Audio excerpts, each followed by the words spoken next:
All right, so after you have downloaded and unzipped the file for this activity, you want to open the one labeled rpassembly.as, sldasm. And once you open it, you'll have this assembly here that has this operable hold down clamp that we're going to use for this. So a couple of things we're going to do with this. First thing we're going to do is we're going to go over replace component. There's an option in an assembly where you have maybe multiple versions of the same piece, and you can just very easily replace it and bring those different pieces in. We're going to do that with a part. We're going to do that with a subassembly, and we're also going to do. We're going to go over how to modify the mass properties of a subassembly so that they then reflect in your regular assembly. So the first thing we're going to do is, when you open it, if it does have any rebuild icons, go ahead and rebuild it. Sometimes after you move it, you'll get those. But the first thing we're actually going to do is we're going to replace the base. So if you right click where it says base, and you're going to need to click down so you can get to the lower part of the menu where you'll find replace components.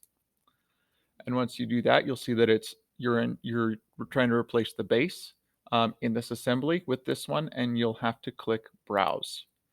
As you click browse in your folder, there's a or in your unzipped folder, um, which is here, there'll be RP parts. And when you open it up, you'll find there's base and then there's base 2. So go ahead and select base 2 and click open. And then when I click check mark, it will actually automatically fix all of the mates because they were the same. They were both from the same base part. Base 2 is just has a cutout in it. So you can do that. If you do have to, if there's any of these that are question marks, you can click on them. You can drop them down and see what the thing is. And you can then click that mate and select whatever the face, the point, the circle, whatever it needs to be to kind of repair that mate. If need be, if there's a huge change, you can also actually get out of that or remove the mate and then go back in and reapply it if needed. But as you can see, I have replaced the base.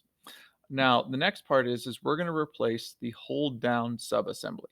So when I right click on hold down subassembly, I can again go down and I will say replace components. It's the same thing, but this time I am replacing an assembly, so I need to select an assembly.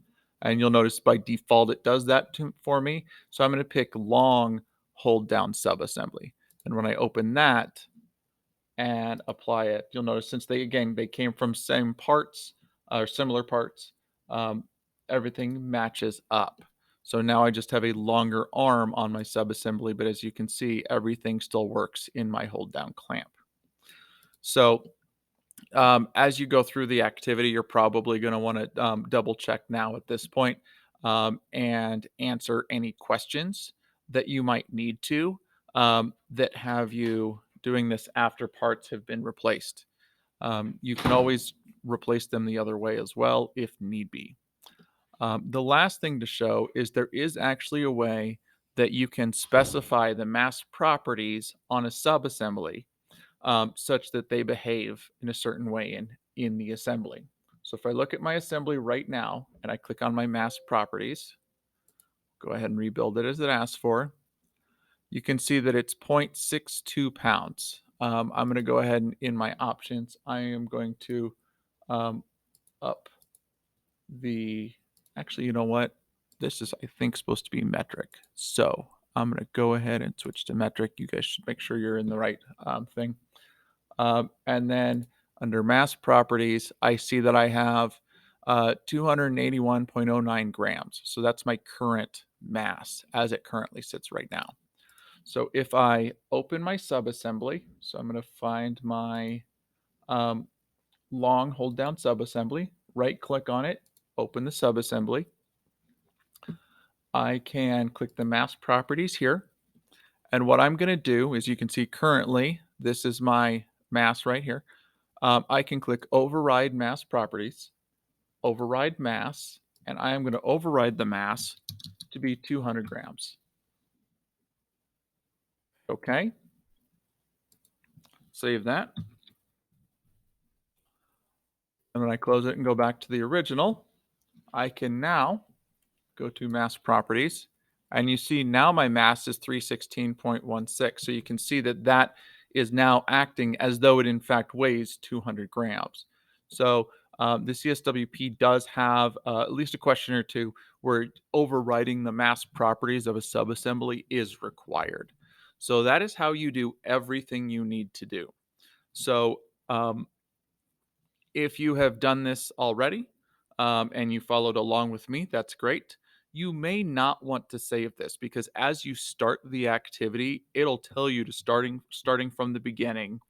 It'll have you put it'll give you a where you should designate a coordinate system, and then you should go through the questions and you can always replace them as needed. So if you did actually replace them as I was doing the video, you can always just close it, tell it you don't want to save, and then go ahead and open it from scratch. Or if you need to, you can just use replace component in the reverse direction and put base back and the regular hold down arm.